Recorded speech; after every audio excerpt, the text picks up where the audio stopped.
This month, when Christians of all denominations will celebrate Easter, we, the Jewish people, will celebrate the holiday of Passover. In this holiday, we commemorate the Exodus story, in which our ancestors broke free from slavery and came out of Egypt. The first night of Passover is called Leil HaSeder, which literally means the night of order, because it has so many stages. On this night, we retell the story of the Exodus, passing it from one generation to another. In the Leil HaSeder liturgy, we say, even if we are all familiar with the story and with the text, and even if we are all wise, we are still expected to tell it again. The ancient story of liberation from slavery should be told again and again. And when we start the evening, we started with a ceremony in which we uncover the special bread and we serve on Passover. This bread is called matzah.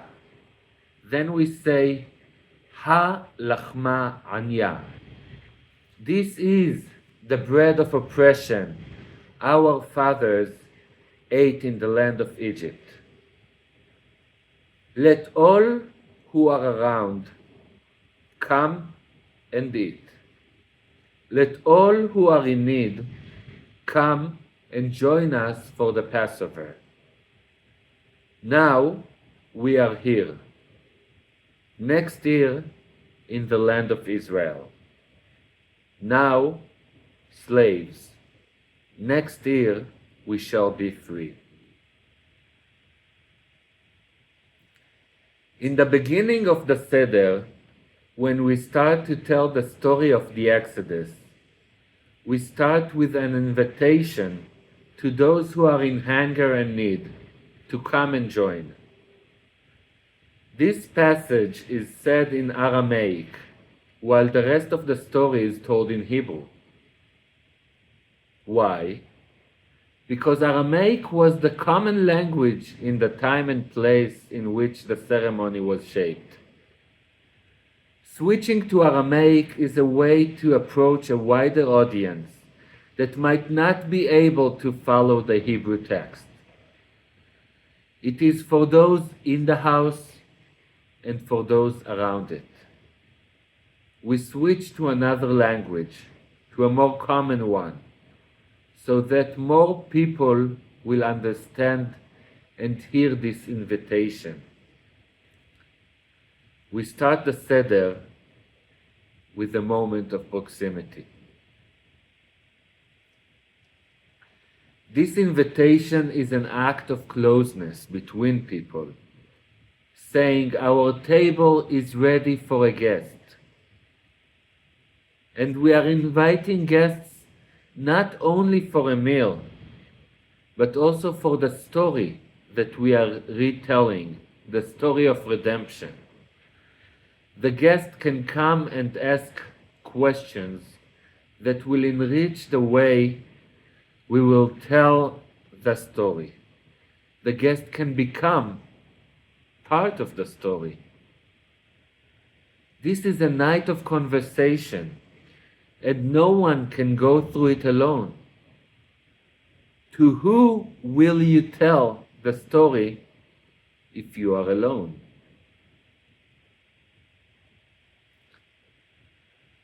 Once we sit around the Seder table, we are all equal. This is why the sages began the laws of the Seder night with an important requirement. Even the poorest person shares the same ceremonial manners of freedom with everyone, i.e., The guest and the host are all the same. Therefore, the sages says in the Mishnah, in the tractate of Psachim, even the poorest of Israel should not eat the meal on Passover night until he reclines on his left side, as free and wealthy people recline when they eat. And the distributors of charity should not give a poor person less than 4 cups of wine for the festival meal of Passover night. Meaning that every poor person should have at least 4 cups of wine to celebrate the fact that he is a free person. When we know that also a poor person can recline and drink 4 cups of wine like a free and wealthy person, only then everyone else can do so as well. Before we can start and tell the story of the Exodus, we need to make sure that those around us can celebrate in the same way. We are distributing charity and inviting guests. This is the first step of proximity. It is to care for everyone around me. We retell the story of redemption from Egypt because we believe that deep down within us we carry the scars of enslavement. And deep down within us there is still an urge for liberation. According to the Torah, slavery in Egypt is not only a historical period, it is a state of consciousness. And this is what I want to talk about. This is why the Torah is reminding us again and again to remember our time in slavery. We need not only to break free from actual slavery, we need to break free from the mental slavery. We need to act in the world knowing that we had the miracle of redemption from slavery, and we need to treat one another knowing that once we were slaves. Coming out of slavery should guide us to never enslave anyone else. This is why the book of Deuteronomy in chapter 10 says, "You too must befriend the stranger, for you were strangers in the land of Egypt." And in chapter 24, it says, "You shall not subvert the rights of the stranger and the orphan.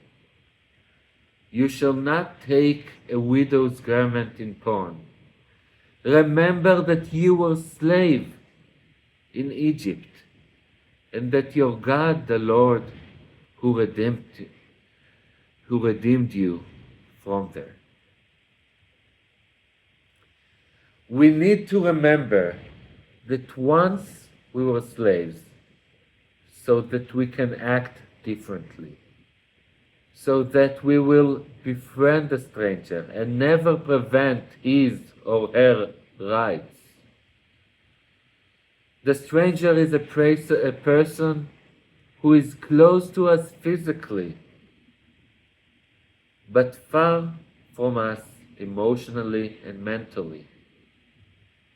It is our religious spirit that can bridge the distance and create the sense of proximity even with the stranger. That experience of stranger being different and distant from us is what allows the hostility to grow. When we are able to see ourselves in that situation, we see ourselves in the stranger, and we are able to create that spiritual proximity.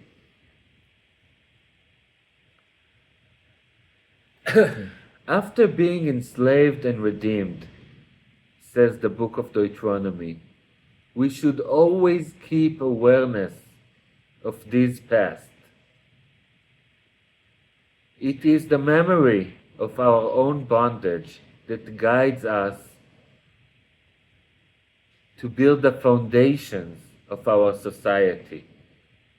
When we see the strangeness, the poverty, and the need, we have to remember ourselves in a similar situation. We need to develop this kind of consciousness, a consciousness that looks at the present with the lens of the past.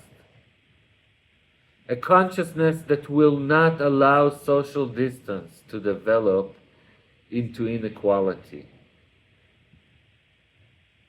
This consciousness is what I want to suggest as a Jewish form of proximity, a consciousness of proximity, a consciousness that sees the stranger and remembers its own experience as a stranger. To act in proximity means to be aware of your surrounding, to acknowledge and befriend the stranger and the poor. The memory of slavery develops a new kind of consciousness. The first commandment in the revelation of Sinai is, I am the Lord your God, who brought you out of the land of Egypt, the house of bondage. In the first introduction of God to the Israelites, God tells the story of redemption. This is the God to be introduced to, the God who redeems. This is the God of freedom and the God of equality. This is God who breaks the shackles of slavery. And we need to follow this and fight every form of inequality.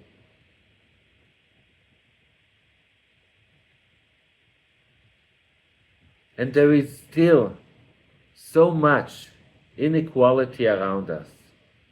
And we still need to remain this consciousness of our own slavery. Only if we will keep this consciousness, we will be able to act as redeemers, as liberators. We still need to look to our surrounding and see who needs help. This is how we recreate the story of the Exodus. The Torah teaches us the role of proximity as an ethical imperative. And here I'm going back to what Rabbi Silvina just said. It is not only the romantic care for whoever around us. It is an ethical imperative. It is a new consciousness that we need to develop, to follow. This is an imperative that we will celebrate this coming Passover. One who was once slave will always be alerted to inequality. As long as there is still inequality, we will never be fully free.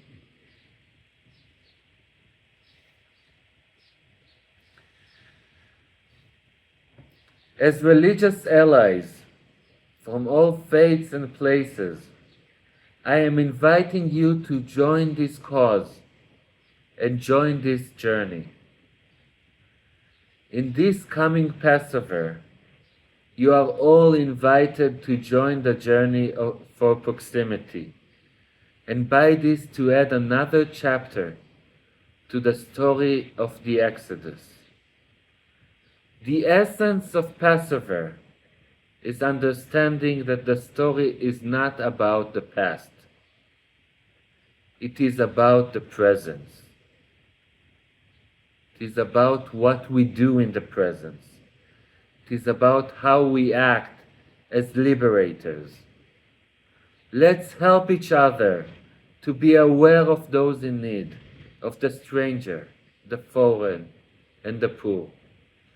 To look on our surroundings with an awareness of our scars. To know that if we see the struggle for equality as an ethical imperative, we will be able to retell and to recreate the most ancient story of liberation. In time of crisis, it is this ancient story that helps us to navigate to a better future.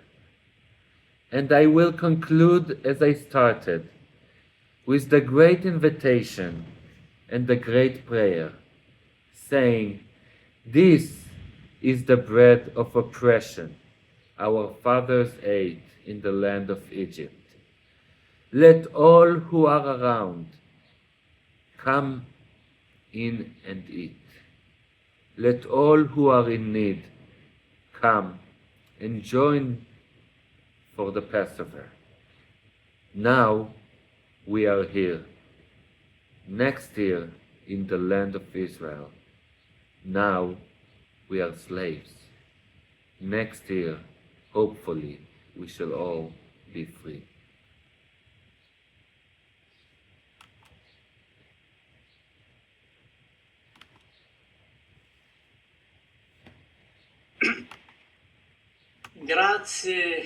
Grazie mille, David. Thank you very much, David.